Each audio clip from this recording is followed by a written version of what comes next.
இன்னைக்கு காலையில் பரபரப்பான ஒரு செய்தியாளர் சந்திப்பை தமிழக வெற்றி கழகத்தினுடைய பொதுச் செயலாளர் துணை பொதுச் செயலாளர் நிர்மல்குமார் அவர்கள் கொடுத்துருந்தாங்க. அதில் என்ன சொல்லியிருந்தாங்க அப்படின்னா, பரந்தூர் மக்கள் பிரச்சனையை முதலாக தமிழக வெற்றி கழகத்தினுடைய முதல் மாநாட்டில் தளபதி விஜய் அவர்கள் தான் உலகிற்கே சொன்னார். அது வரைக்கும் அங்குள்ள 10,000 மக்கள் பாதிக்கப்படுவதையோ அந்த பரந்தூர் மக்கள் பிரச்சனை குறித்தோ யாருக்குமே தெரியாது, நாங்கள் தான் பேசணும் அப்படின்னு ஒரு ஸ்டேட்மெண்ட்டை கொடுத்துருந்தாரு. அது குறித்து தான் இன்றைக்கி பார்க்க இருக்கிறோம். அதோடைய முழு விவரத்தை பார்க்கலாம் வாங்க.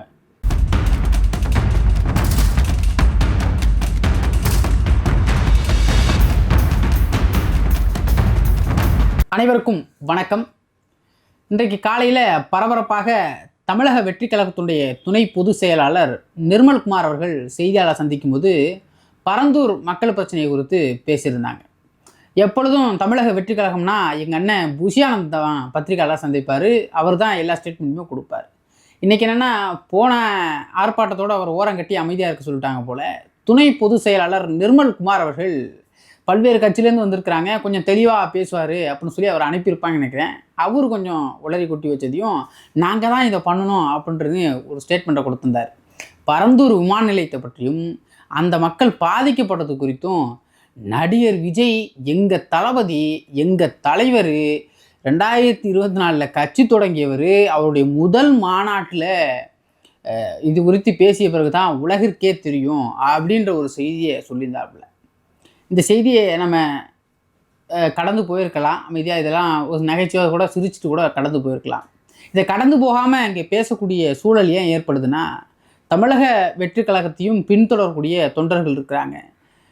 திரையரங்கிலேருந்து நேரடியாக அவங்க அரசியலுக்குள்ளே வந்திருந்தாலும், சில பல வேலைகளை அவங்க செஞ்சிருந்தாலும், தெரியாமல் அறியாமல் ஒரு சில ஆர்வக்கோளாறான வேலைகளை செய்தாலும் கூட அவர்கள்லாம் இதை நம்பிடக்கூடாது இல்லையா? முதலாக விஜய் அவர்கள் தான் குரல் கொடுத்தாங்களா இந்த பரந்தூர் சம்பவங்கள் பற்றி, விமான நிலையம் வேண்டாம் என்பது பற்றியும் அப்படின்னு அவங்களுக்கு தெரியும். ஏன்னா அவங்க என்ன நினைப்பாங்கன்னா, திரையரங்கிலேருந்து நேரடியாக வந்தவங்க, ஓஹோ தளபதி தான் முதல்ல இந்த உலகத்துக்கே சொல்லிக்காருப்பா, அது வரைக்கும் தெரியாது இந்த பிரச்சனை, மக்கள் யாருக்குமே சொல்லாமல் மறைச்சிருக்காங்க பார்த்தியா அந்த கட்சிக்காரங்கெல்லாம், யாருமே போகலையா, நம்ம தளபதி தான் போய் சொல்லியிருக்காரு அப்படின்னு அவங்க மனதில் ஆழமாக போய் உட்காந்துருக்கும். ஏன்னா அவங்க இப்போ தான் அரசியல் வந்திருக்காங்க, அவங்களுக்கு இந்த அரசியல்லாம் தெரிஞ்சிருக்காது. அவங்க பத்திரிக்கை வாசிப்புகளோ இல்லை வெளிச்செய்திகளோ அப்படிலாம் கேள்விப்பட்டிருக்க மாட்டாங்க.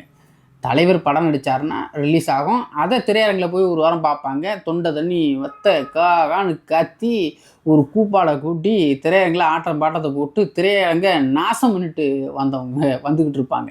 அதுதான் அவங்களுக்கு. திடுதிப்புன்னு இந்த மேட்ரு கட்சியினுடைய பொதுச் செயலாளர் சொல்லும்போது இதெல்லாம் நம்பக்கூடிய வகையில் இருக்கும், அப்படி தான் போல அப்படின்னு அவங்க நினச்சிடக்கூடாது இல்லையா? அது குறித்து தான் முதலாக இந்த பரந்தூர் பிரச்சனை எப்படி வெளியாகுது. முதலாக அவங்க சொல்கிற மாதிரி விஜய் அவர்கள் மட்டும்தான் பேசினாரா அப்படின்னா இல்லை.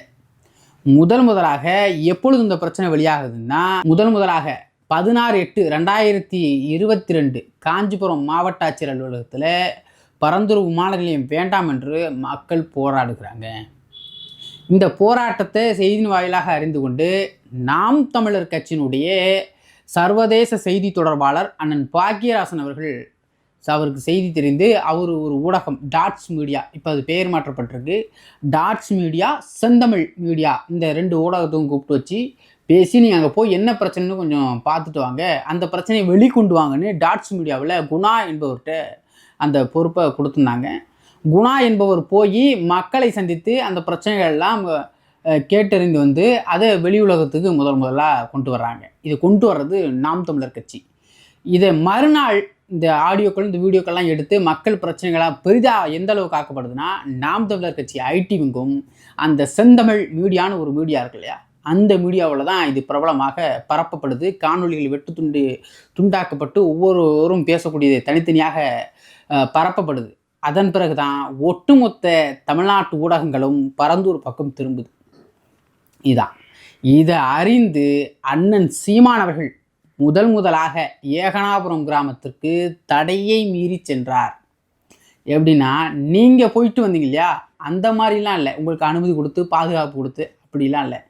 தடையை மீறி அண்ணன் சீமான் அவர்கள் ஏகனாபுரம் கிராமங்களை மக்களை பார்த்தாரு. மக்களை மட்டும் பார்க்கல, அங்கே எத்தனை இந்த விமான நிலையத்தால் எத்தனை ஏரி குளங்கள் பாதிக்கப்படுது, எவ்வளோ விவசாய நிலங்கள் பாதிக்கப்படுது, எத்தனை வீடுகள் பாதிக்கப்படுது, ஒட்டுமொத்தமாக எவ்வளோ மக்கள் எத்தனை கிராமங்கள் பாதிக்கப்படுது என்பதை தெள்ள தெளிவாக மக்களிடம் கேட்டறிந்ததோடு மட்டுமில்லை, ஒரு இடத்துல போய் நின்று ஒரு அரசியல் கட்சி தலைவர்னா அதை பற்றி கேட்பாங்க. கேட்டுட்டு உடனடியாக நடவடிக்கை எடுக்கிறோம் அல்லது இதற்காக போராடுகிறோம் என்று சொல்லிவிட்டு வந்துடுவாங்க. ஆனால் அண்ணன் சீமான் அவர்கள் இதெல்லாம் உண்மையானு நேரடியாக குளங்களை பார்க்குறாங்க.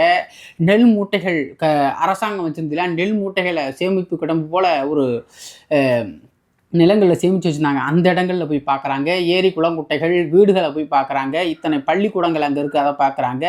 சாலை வசதியெல்லாம் எப்படி இருக்குது, அங்கே உள்ள பிரச்சனைகள்லாம் உண்மையான்று எல்லா இடங்களிலும் பரபரப்பாக அன்றைக்கு பேசப்பட்டுச்சு.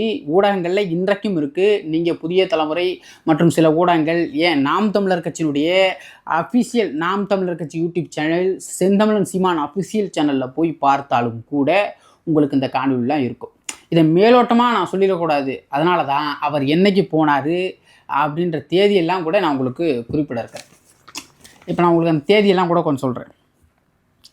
அண்ணன் சீமான் அவர்கள் தடையை மீறி போன தேதி இருக்கு இல்லையா, காலையில் 9 மணிக்கு இங்கேருந்து சென்னையிலேருந்து கிளம்பி பரந்தூர் போகிறாங்க. கிட்டத்தட்ட எனக்கு நன்றாக நினைவு இருக்கிறது, அந்த பார்வையிட்டதும் அங்கே ஒரு பொதுக்கூட்டமும் போட்டாங்க. அந்த ஏரிக்கரை ஓரமாக ஒரு பொதுக்கூட்டம் போட்டாங்க. அந்த பொதுக்கூட்டத்தில் நானும் இருந்திருக்கிறேன். கிட்டத்தட்ட 3:30 மணி வரைக்குமே அங்கே நின்று பேசுகிறார். கொளுத்துகின்ற வெயில். உங்களை மாதிரி ஏசி கேராமலில் போய் நின்று 5 நிமிஷம் 10 நிமிஷம் பேசிட்டு ஏதோ ஒரு மொழியிலேருந்து வரலை, ஒரு சிறுவனுடைய குரல் கேட்டு ஒரு சிறுவனுடைய வீடியோ பார்த்து வந்தோம்னீங்களா, அந்த சிறுவனுடைய குரலை கூட வெளி உலகத்துக்கு காட்டியது நாம் தமிழர் கட்சி. சாட்டேன்ற ஒரு ஊடகத்திலேருந்து அது எடுத்து வெளியிடப்படுது. அதற்கு முன்னதாக செந்தமிழ் மீடியான்ற ஒரு மீடியா அதை எடுத்து ட்விட்டர் பக்கங்களில் பரப்பப்படுது. சரிங்களா? அடுத்ததாக இன்னொரு செய்தி சொல்கிறேன் பாருங்க. இந்த பரந்தூர் குறித்து நான் போனேன் 2023. எதற்காகனா, நாம் தமிழர் கட்சியினுடைய தலைமை நிலைய செயலாளர் இது மாதிரி ஒரு பரந்தூர் குறித்து ஒரு ஆவணப்படம் எடுக்கிறோம், ஒரு பொதுக்கூட்டத்தில் நம்ம காஞ்சிபுரத்தில் அதை போட போகிறோம் அப்படின்னு சொல்லி ஒரு ஆவணப்படம் எடுப்பதாக சொல்லி வந்தாங்க. அந்த வாய்ப்பை எனக்கு வழங்கினாங்க, இது போய் எடுக்கணும் அப்படின்னு. நான் போன நேரங்கள் இருக்கு இல்லையா, நீங்கள் போன மாதிரிலாம் போயிட்டு பந்தாவா கையாட்டிட்டு அப்படிலாம் போகலை. அந்த காலமும் அப்படி இல்லை. நள்ளிரவில் மே 26, 2023 நினைக்கிறேன், நன்றாக நினைவிற்கு 20 தேதிக்கு மேலே 20, 22, 22ஆம் தேதி பகலில் போயிட்டு வந்தோம். அப்போ பெரிய கடுபிடி இல்லை. 25, 6ஆம் தேதிகளில் நாங்கள் அங்கே போகிறோம். நான் போனது என்னைக்குன்னா கிட்டத்தட்ட 313ஆவது நாள் நினைக்கிறேன். சரியாக 313 நாள் இல்லை 14 இந்த தேதிக்குள்ளே தான் நான் அங்கே ஆர்ப்பாட்டத்துக்கு நள்ளிரவில் போகிறேன். எப்படி போகிறேன்னா 8-9 மணிக்கு மேலே போகிறேன். ஏன் அந்த நேரத்தில் நான் போகிறேன், மக்களை சந்திக்கிறதுக்காக போகிறேன் அப்படின்னா, அந்த ஆவணப்படம் குறித்து உள்ளே போகணும்னாலோ அந்த கிராமத்தை சார்ந்தவர்களை தாண்டி உள்ளே யாரும் பரந்தூருக்குள்ளே அனுமதி இல்லை. வெளியாட்கள் யாருக்கும் இல்லை. உள்ளூர்காரங்களே உள்ளே வரணும்னா கூட அனுமதி இல்லை. காவல்துறை என்ன கேட்குது, உண்மையிலேயே உங்களுக்கு இங்கே வீடு இருக்கா, வாங்கன்னு வீடு வரைக்கும் நின்று பார்த்தியும் உங்கள் வீட்டுக்கார் தானா, இவர் உங்கள் பையன் தானா, இவர் உண்மையிலேயே உங்கள் கொழுந்தனார் தானா, ஒவ்வொருத்தரையும் விசாரிக்கக்கூடிய நிலையில் தான் காவல்துறை அன்றைக்கி இருந்தது. அதாவது பாகிஸ்தான் பார்டர் இருக்கு இல்லையா, அது உள்ளே கூட போயிட்டு இப்படி ஒரு ரவுண்டு அப்படி ஓரி ஒரு கிலோமீட்டர் கூட போயிட்டு நடந்து வந்துடலாம் போல். ஆனால் பரந்தூருக்குள்ளே போயிட்டு வருவது அவ்வளவு எளிதான காரியம் இல்லை. ஒட்டுமொத்தமாக அந்த ஊர் ஏகனாபுரம்ன்ற கிராமம் இருக்கு இல்லையா, அந்த கிராமத்தை சுற்றி அந்த அளவுக்கு காவல்துறை கட்டுப்பாடோடு இருந்தது. காவல்துறையுடைய கட்டுப்பாட்டில் தான் அந்த ஊர் இருந்தது அப்படின்னு சொல்லணும். ஏன்னா அந்த அளவுக்கு காவல்துறைகளை இறக்கி செக் போஸ்ட்டுகளை போட்டு விசாரித்து ஆதார் கார்டை காட்டு, ஓட்டர் ஐடியை காட்டு, இதெல்லாம் காட்டி தான் உள்ளே அனுமதிச்சாங்க. அப்படியாப்பட்ட சூழலில் தான் நாங்கள் போனோம். என்னுடன் ஒரு எடிட்டர் ஒருத்தர் வந்திருந்தார், யுவராஜனும். அதே மாதிரி செந்தமிழ் ஊடகம்னு சொல்கிறியா, அந்த எல்லையப்பன் அப்படின்ற ஒருத்தரும் நம்ம கூட வந்திருந்தாங்க. இதை நாம் தமிழர் கட்சியின் பொறுப்பாளர் தான் எங்களை கூட்டிகிட்டு போகிறாங்க. இதில் சந்திரசேகர் அப்படின்னு சொல்லி ஒருத்தர் காஞ்சிபுரத்தை சார்ந்தவர், அவர் தான் நைட்டு 10 மணிக்கு கூட்டிகிட்டு போகிறாங்க. கூட்டிக்கிட்டு போயிட்டு மக்கள் போராட்டத்தை எத்தனை மணி வரைக்கும் போடுறாங்க, கிட்டத்தட்ட 2:30 மணி வரைக்கும். 2:30 மணி. கம்பெனிகளில் வேலை பார்க்குறவங்களுக்கு தெரியும், செகண்ட் ஷிஃப்ட் முடிச்சு வர்றாங்கலாம் 2:30 மணி 3 மணி தான் வருவாங்க. அவங்க வர்ற வரைக்குமே ஒவ்வொருவரும் தன்னுடைய உரைகள் ஆற்றுறாங்க. இந்த இடங்களில் பரந்தூர் விமான நிலையம் வேண்டாம் என்பதை மிக தீர்க்கமாக சொன்னாங்க. எங்களுக்கு எவ்வளோ காசு கொடுத்தாலும் இங்குள்ள நிம்மதி எங்களுக்கு இருக்காது. நீங்கள் கோடி ரூபா கொடுக்குறீங்க, அதை எடுத்துகிட்டு போய் வெளியே வீடு கட்டி நான் வாழ்ந்து அப்படியெல்லாம் இருக்க முடியாது என்று சொன்னாங்க. நிம்மதியே எங்களுக்கு இதுதாப்பா. 1000 இன்ப துன்பம் இருந்தாலும் எங்கள் சொந்த வீட்டில் படுக்கும்போது தான் எங்களுக்கு அந்த நிம்மதி இருக்கும். எங்கள் ஊர் காற்று சுவாசிக்கும் போது தான் எங்களுக்கு அந்த நிம்மதி இருக்கும் என்றெல்லாம் ஒரு அம்மா கண்ணீரோடு பேசுனாங்க. அதெல்லாம் எனக்கு இன்றைக்கும் நினைவு இருக்குது. ஏன்னா நான் களத்தில் இருந்திருக்கேன். அந்த இடத்துக்கு டாக்குமெண்ட்ரி பண்ண ஒரு ஆவணப்படம் எடுப்பதற்காக அங்கே 2 நாள் தங்கியிருக்கிறோம். மறுநாள் காலையில் நாங்கள் போனது இரவு, ஏதோ ஒரு கிராமம் சின்னதாக இருக்குன்னு நினச்சோம். மறுநாள் காலையில் போகும்போது தான் தெரியுது எவ்வளோ பெரிய ஏரி அப்படின்ட்டு. எத்தனை நிலங்கள் பறவைகள் எப்படி கொஞ்சம் விளையாடிக்கிட்டு இருந்தா. அந்த காலை நேரங்களில் திரைப்பட காட்சிகளில் பார்ப்போம், ஒரு 10 பறவைகள், அல்லது மெரினா கடற்கரை ஓரங்களில் காலை நேரத்தில் ஒரு 10 பறவைகள் ஓடும் இல்லையா, அங்கே கிட்டத்தட்ட ஒரு 20, 30, 40 பறவைகள் காலையில் அப்படி சூரியன் வருகின்ற பொழுது அப்படி பறந்து போனதெல்லாம் இருக்கு இல்லையா, அதெல்லாம் அவ்வளோ பிரமாதமாக இருந்தது. அப்பேற்பட்ட இடங்கள் மட்டுமல்ல, அங்கே பள்ளிக்கூடங்கள் இருக்குது. அந்த பள்ளிக்கூடங்களில் எப்படி இருக்குது, அங்கே மருத்துவர்கள் உருவாக்கிய அந்த பள்ளிக்கூடம், வழக்கறிஞர்களை உருவாக்கியிருக்கு, இன்னும் பல அரசு ஊழியர்களை உருவாக்கிய பள்ளிக்கூடம் அங்கே இருக்குது, பழமையான கோயில்கள் இருக்குது. அதையெல்லாம் பார்த்துட்டு தான் ஒரு ஆவணப்படத்துக்கு தயாராகி ரெடி பண்ணி நம்ம கொடுக்குறோம். திரும்ப அண்ணன் சீமான் அவர்களால் பரந்தூரில் பொதுக்கூட்டம் போடணும் அப்படின்னு 2023 முடிவு செய்கிறாங்க. எந்த தேதின்றதை நான் உங்களுக்கு சொல்கிறேன் பாருங்க. 10/6/2023 அன்றைக்கு, அதாவது இந்த மே மாதம் 23 முடிஞ்சு இந்த டாக்குமெண்ட் ரெடி பண்ணி 10ஆம் தேதி 6/2023 பொதுக்கூட்டம் பரந்தூரில் போனோம். அனுமதி கேட்கணும், அனுமதி கொடுக்கல. பிறகு போராடி பெரிய அளவில் போராடி தான் நம்ம அந்த ஆர்ப்பாட்டத்திற்கான அனுமதியை வாங்குறோம். இந்த ஆவணப்படத்தெல்லாம் போட்டு காட்டணும், பரந்தூர் ஏகனாபுரத்தில் போடக்கூடாதுன்றாங்க. அப்போ வேற எங்கேயோ கொடுப்பீங்கன்னா காஞ்சிபுரத்தில் கொடுக்குறோம் அப்படின்னு ஒரு மூலையில் கொடுத்துருந்தாங்க. காஞ்சிபுரத்தில் இன்றைக்கும் நினைவு இருக்கிறது. காலையிலேருந்து வேலை பார்த்து ஒவ்வொருவரும் அந்த ஆர்ப்பாட்டம் அந்த பொதுக்கூட்டத்துக்கான வேலையை பார்க்குறோம். மாலையில் 8 மணிக்கு மேலே மழை பெய்யுது. இந்த எடுத்த ஆவணப்படத்தை போட முடியாமல் திட்டு திணறி படாதபாடுபட்டு அதை மக்கள் மத்தியில் போட்டு காட்டணும், உலகிற்கு அறிமுகப்படுத்தணும். முதலாக சீமான் போனதற்கு பிறகுதான் அண்ணன் திருமாவளவன் அவர்களே போகிறாங்க. புரியுதுங்களா? அண்ணன் சீமானவர்கள் முதல்ல போய் தடை மீறி போனதுக்கு 1 மாதம் கழித்து தான் அண்ணன் திருமாவளவர்களும் அரசியல் காரணங்களாகவும் போயிருக்கலாம், இல்லை தனிப்பட்ட காரணமாகவும் போயிருக்கலாம். அரசியல் நோக்கம் இல்லாமல் யாரும் போயிருக்க மாட்டாங்க. அங்கே மக்கள் பிரச்சனையாக சீமான் மட்டும்தான் பேசுவார். மற்றவர்கள் எல்லாருமே அரசியல் நோக்கத்தோடு தான் போவாங்க. அண்ணன் திருமாவளவன் அரசியல் நோக்கத்தோடையே போயிருந்தாலும் அவர் கூட 1 மாதத்திற்கு பின்னாடி தான் போய் சேர்றாரு. மக்கள் இதை எதிர்க்கிறாங்க அப்படின்னு போதெல்லாம் அந்த செய்திகளில் குறிப்பிடுறாங்க. அதனால் பொத்தாம்பொதுவாக தமிழக வெற்றி கழகத்தில் உள்ளவர், நீங்கள் பொத்தாம்பொதுவாக ஒரு பத்திரிகையாளர் சந்திப்பில் இப்படி முதல்ல உலகிற்கே அறிமுகப்படுத்தியது இந்த அத்திப்பட்டி கிராமத்தை அஜித் அறிமுகப்படுத்தின மாதிரி நாங்கள் தான் உலகுக்கு சொன்னோன்றதெல்லாம் விட்டுருங்க. போகிற போக்கில் சொல்லிட்டு போங்க, அப்படி எல்லாம் மறந்துடுவாங்க, கடந்துடுவாங்க. உங்களை பின்தொடர்கிறவர்கள் ரசிகர்கள் இதை கேட்டுட்டு உண்மையிலே நாங்கள் தான் போய் 4 பேர் இந்த அரசியலை பேசுகிறான்னா கேவலப்பட்டு நிற்பாங்க. பேசுகிறவர்கள் தெளிவாக பேசணும். தமிழக வெற்றி கழகத்தினுடைய பொதுச் செயலாளராக இருக்கீங்க. பொதுச் செயலாளர்னா உங்களுக்கு இந்த கட்சி புதுசு இல்லை. அண்ணன் புஷியானந்தனாலும் சட்டமன்ற உறுப்பினராக இருந்து ரெடியாக அந்த கட்சியினுடைய பொதுச் செயலாளராக அவர் உழைப்பில் அந்த கட்சிக்கு போட்டிருக்காரு. அந்த கட்சி உருவாக்க அவர் ஒரு வாய்ப்பாக இருந்திருக்கிறாரு. ஆனால் நீங்கள் பிஜேபியில் இருந்தீங்க, அதிமுகவில் இருந்தீங்க, உங்களை அவங்க விரட்டி விட்டாங்களா இல்லை நீங்களா கிளம்பி பிடிக்கலன்னு வந்தீங்களா? எனக்கு இந்த மாதிரியான ஒரு செய்திகளை நீங்கள் சொல்லும்பொழுது எனக்கே ஆச்சரியமாக இருக்குது. என்ன பிஜேபியில் இருந்திருக்காரு, அதிமுகவில் வந்திருக்காரு, நல்ல அறிவாக பேசுவார்னு பார்த்தா திடுதுப்புன்னு ஒரு இல்லாத ஒரு கதைகளை கட்டி விடுறீங்களே. எனக்கெல்லாம் பெரிய வியப்பாக இருக்குது. இது போன்ற கதைகள்லாம் புதுசாக இருக்குது, நமக்கே ஆச்சரியமாக இருக்குது. இதெல்லாம் இந்த தேதிகளை நான் ஏன் குறிப்பிட்றேன் பாருங்க. அது எத்தனை கிராமங்கள் வெளியே பாதிக்கப்படுதுனாலும் உங்களுக்கு தெரியுமா? தமிழக வெற்றி கழகத்தினுடைய விஜய் அவர்கள் பேசினார் அன்னைக்கு. எத்தனை கிராமம்னு சொன்னாரா? பரந்தூர் மாநிலத்தை எதிர்க்கிறோம்.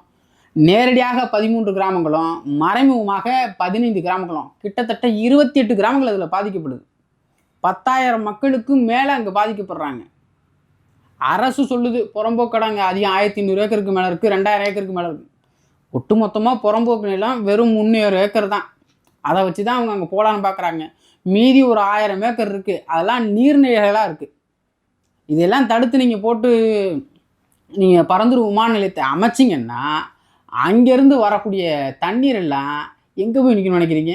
ஏற்கனவே சென்னைக்கு அங்கே ஒரு கான்வாய் இருக்குது. அந்த வாய்க்கால் வழியாக தான் செம்பரமாக்கேர்லேருந்து நேரடியாக சென்னைக்கு குடிநீருக்கு அங்கே அப்போ அந்த வழியாக தான் வருது. அதையும் தடை போட்டிங்க, சென்னையில் உள்ளவர்களுக்கு தண்ணீர் எப்படி? இதெல்லாம் சிந்தித்து மிக தெளிவாக நீங்கள் அரசியல் பேசணும். நீங்கள் அரசியல் பேசுங்க, பண்ணுங்கள், சரியாக பேசுங்க.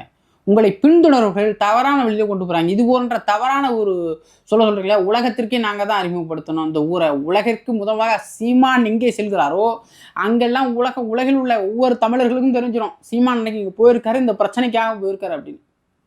தெளிவாக பாருங்கள். உங்களுக்கு வேணும்னா டீட்டெயில் நான் திரும்பவும் சொல்கிறேன், வேணால் நீங்கள் பாருங்கள், நீங்கள் எடுத்து பாருங்கள். நீங்கள் 2022-23 நடிகர் தளபதி அவர்கள் என்ன பண்ணிக்கிட்டு தெரியுங்களா? த கோஸ்ட் படத்தில் நடிச்சுக்கிட்டு இருந்திருப்பார். அதுக்கப்புறம் லியோ படம் 2023 நினைக்கிறேன், லியோ படத்தில் நடிச்சுக்கிட்டு இருப்பார். அது குறித்து மக்கள் கருத்துலாம் அவர் எதுவும் சொல்லலையே. 20 வருஷமாக அவர் அரசியல் மக்கள் பேசிக்கிட்டு இருக்காரு, மக்களுக்கான குரல் கொடுத்துக்கிட்டு இருக்காரு, உங்களுக்கு தெரியும், நீங்கள் இப்படி ஒரு கேள்வி கேட்கலாமா அப்படின்னு இவர் பத்திரிகையாளரை பார்த்துக்கிறாரு. 20 வருஷமானா 2005 பேசுகிறாரோ? எனக்கு பெரிய ஆச்சரியமா இருக்கு. 2005 அரசியல் பேசுகிறாரு அப்படின்னா 2009 நல்ல பேசியிருக்கணும். 2009 நடந்த பிரச்சனைகள்லாம் பெரிதளவில் பேசியிருக்கணுமே. அதுக்கப்புறம் சைலண்டான மாதிரிலாம் தெரியுது. பெரிதளவுலாம் அவர் அரசியல் எனக்கு தெரியல, உங்களுக்கு எதுவும் தெரிஞ்சால் சொல்லுங்கள். அவர் எடுத்துக்கணும் நான் படம். அவர் 2005 திருப்பாச்சி சிவகாசி படம் ரிலீஸ் ஆச்சு. திரையில் வேணால் விமர்சனம் வச்சுருக்கலாம், தரையிலலாம் இங்கே விமர்சனம் சொல்லலை. இங்கே தரையிலே பேசுவதும் திரையில் கொண்டு சென்றதெல்லாம் அண்ணன் சீமானுடைய வசனங்களும் சீமானுடைய கோபங்களும் தான் போய் சேர்ந்துருக்கு. அண்ணன் சீமானவர்கள் தான் முதல்ல பரந்தூர் பிரச்சனையை பேசுகிறாங்க. அதன் பிறகு சுற்றுச்சூழல் பாசறையில் வெண்ணிலா தாய்மானம் என்பவர் கையெழுத்து இயக்கம் நடத்தலாம், கையெழுத்து எடுக்கிறோம், அந்த 28 கிராமங்களுக்கும் போய் நேரடியாக கையெழுத்து வாங்கி நம்ம போராட்டம் பண்ணுவோம் அப்படின்னு சொல்லி கையெழுத்து இயக்கம் நடத்த வேண்டும் என்று முடிவு செய்த பிறகு இன்னும் கட்டுக்கோப்பாக போடப்பட்டது. காவல்துறை நெருக்கப்பட்டுருச்சு, காவல்துறை அந்தளவுக்கு நெருக்குச்சு. இன்றைக்கு இப்போ தளர்த்தி விடப்பட்டிருக்கு. இப்போ போன ஆண்டுகள்லாம் எப்படி இருந்ததுன்னா உள்ளே அது ஒரு தனி தீவு போல காவல்துறை கட்டுப்பாட்டில் தான் இருந்தது. அப்படி தான் இருந்தது. தெளிவாக புரிஞ்சுக்கிட்டு தெளிவாக அந்த அரசியலை நாம் பேசுவது சரியா, நாம் சரியாக சொல்கிறோமா, இதெல்லாம் தெரிஞ்சுக்கிட்டு வாங்க. பொதுவாக கண்ணை மூடிக்கிட்டு உலகம் இருண்டுன்னு சொல்லுவேன், அந்த மாதிரிலாம் பேசாதீங்க. உங்களை இருக்கிற ரசிகர்கள் அப்படியே நம்புவாங்க. அவங்க திரையரங்கில் தூக்கி கொண்டாந்து இங்கே இறக்கி விட்டுருக்கீங்க, அவ்வளோதான். அவங்களுக்கு இன்னொரு படம் 2026 நீங்கள் தேர்தல் வந்தீங்கன்னா விஜய் கிட்டன்னு பார்க்கலாம் அப்படின்னா அந்த வாய்ப்பு கூட இல்லை, தூரம்னு வெட்டன்னு தான் பார்க்கணும். அவங்களுக்கு ஒரு இது திரைப்படம் போல தான் அவங்களுக்கு இருக்கும். அரசியல் அவங்களுக்கு சொல்லிக் கொடுக்கணும்னா அரசியலை ஒரு சரியாக சொல்லிக் கொடுக்கணும். இது போன்ற தவறான கருத்துக்களை இத்தோட பேசுறது நிறுத்துக்க அண்ணன் நிர்மல்குமார் அவர்களை. நம்ம என்ன சொல்ல வரோன்னா, இந்த பிரச்சனைலாம் உண்மையிலேயே சீமான் தான் முதலாக போனார் அப்படின்னு நீங்கள் தெரிஞ்சுக்கணும் அப்படின்னா வீடியோவுக்கு கீழே அதனுடைய அந்த லிங்க்கெல்லாம் நான் கொடுக்குறேன். நீங்களே போய் பார்த்துட்டு மக்களாக்கி உங்கள் கருத்தை நீங்கள் சொல்லுங்கள்.